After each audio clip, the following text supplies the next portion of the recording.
Queridos hermanos, estamos celebrando este quinto domingo de Cuaresma y acabamos de leer el Evangelio de la resurrección de Lázaro.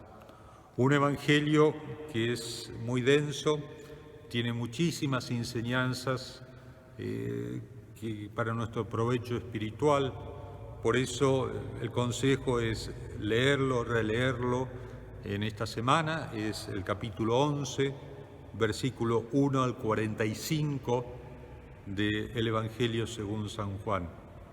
Porque encontramos bien descrito el corazón de nuestro Señor Jesucristo, que ama con sana amistad, que tiene compasión, que siente tristeza, etc. Está también ese tema, el gran tema de la muerte, como el sueño, como lo llama el Señor. Lázaro no está muerto, duerme, como se refiere a la muerte como el paso a la vida eterna, etc. Hay muchísimos temas para meditar en este Evangelio. Pero vamos a detenernos en uno, que es el significado, por así decir, espiritual de este milagro de la resurrección de Lázaro.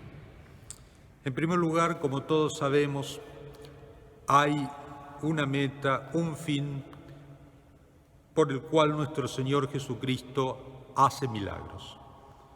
Ese fin es común a todos los milagros, ya sea de multiplicación de panes, de peces, ya sea la resurrección de Lázaro o la resurrección de la viuda, del hijo de la viuda, ya sea la curación de la suegra de Pedro, todos los milagros.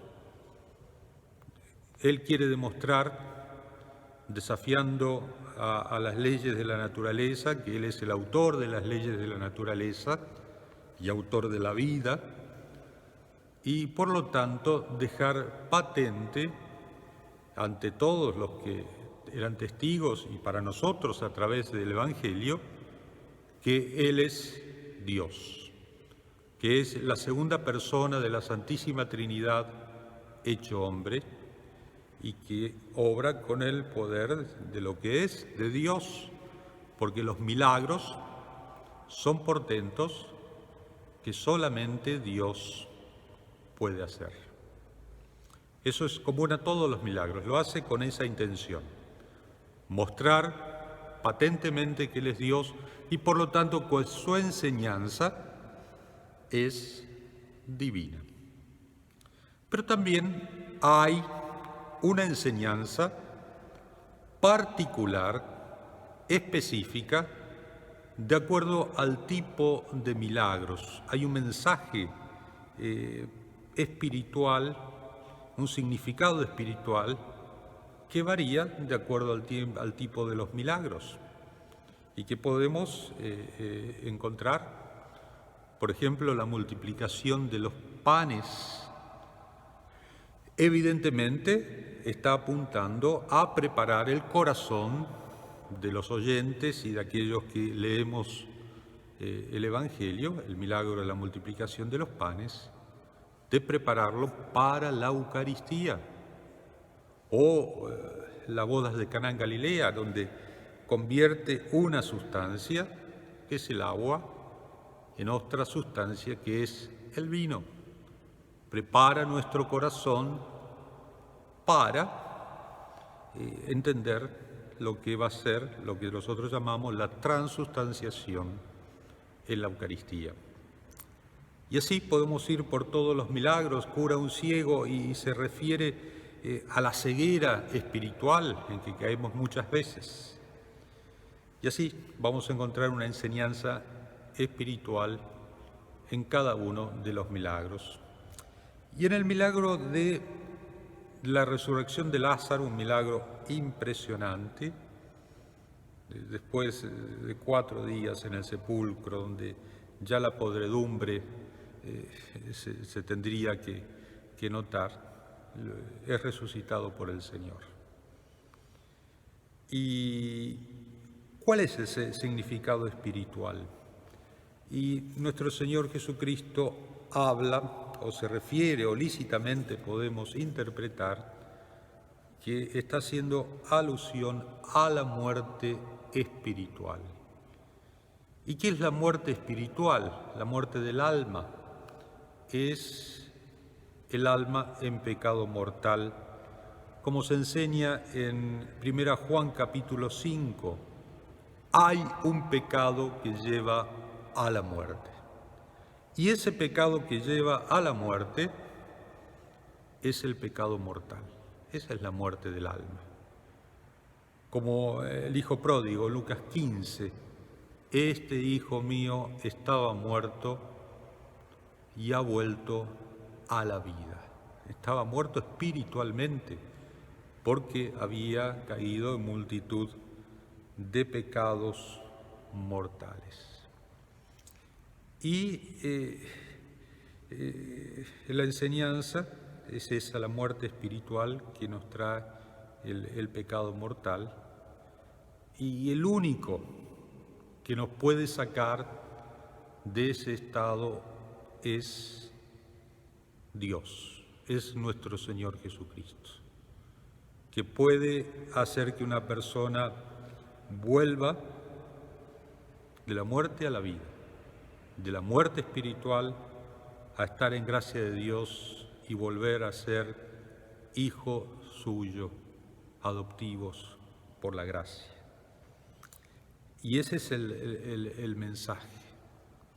Y por lo tanto nosotros debemos entender esto, que la muerte espiritual es producida por el pecado mortal y por lo tanto debemos pedirle al Señor esa resurrección que se logra mediante una conversión y